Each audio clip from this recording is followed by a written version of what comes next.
Since Toyota's World Endurance Championship victory at Imola, there's been increasing talk about the Japanese manufacturer adding a third car to its lineup. As it stands, Toyota's races in WEC with a 2-car entry, an approach is adopted for the majority of seasons since it returned to endurance racing in 2012. But with several of its rivals now adopting a 3-car approach, it's got Toyota considering that strategy itself. So will it happen? Could it work if it did? And would it form part of a factory effort? That's what we're about to explore in this video.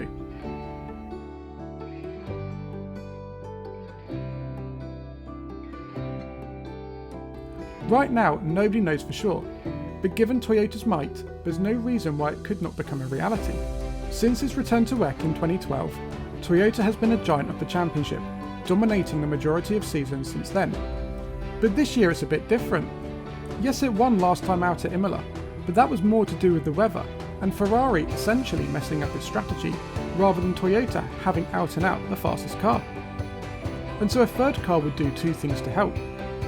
Firstly, it would allow the team to collect more data, enabling it to assess the performance of its car in more detail than it might be able to now. But secondly, it will have another car that's able to take valuable points off its rivals.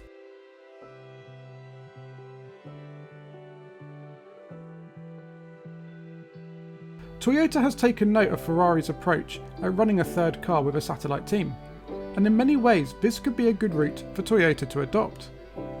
This approach would not only help Toyota gather more data about its car, something it will be craving, especially since it had a fairly anonymous start to the season given its status in WEC, but if it were to use an independent outfit to run the car, it would also give it a way of recouping some of its costs, and that alone would make it an interesting option for Toyota.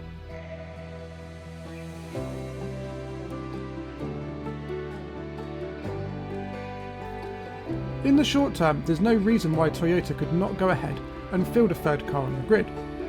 There's still room available for hypercar entries after all. But it all starts to get a little complicated once you look beyond 2026. The WEC grid is expected to expand to 40 cars next year, but that could coincide with the addition of a regulation making it mandatory for manufacturers to run 2 cars. And with Cadillac, Lamborghini and Isotta Fraschini all currently running 1 car, and with the addition of Aston Martin with 2 Valkyries, it leaves the hypercar class being at risk of having too few spaces for Toyota to make this idea work long term. There is, however, nothing stopping WEC from increasing the size of its grid even further.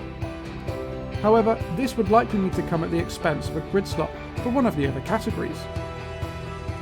Regardless of whatever happens though, the thought of WEC's hypercar class potentially being at risk of being oversubscribed shows just how big a stride it's made in recent seasons. After all, just 10 years ago, you could barely fill the grid.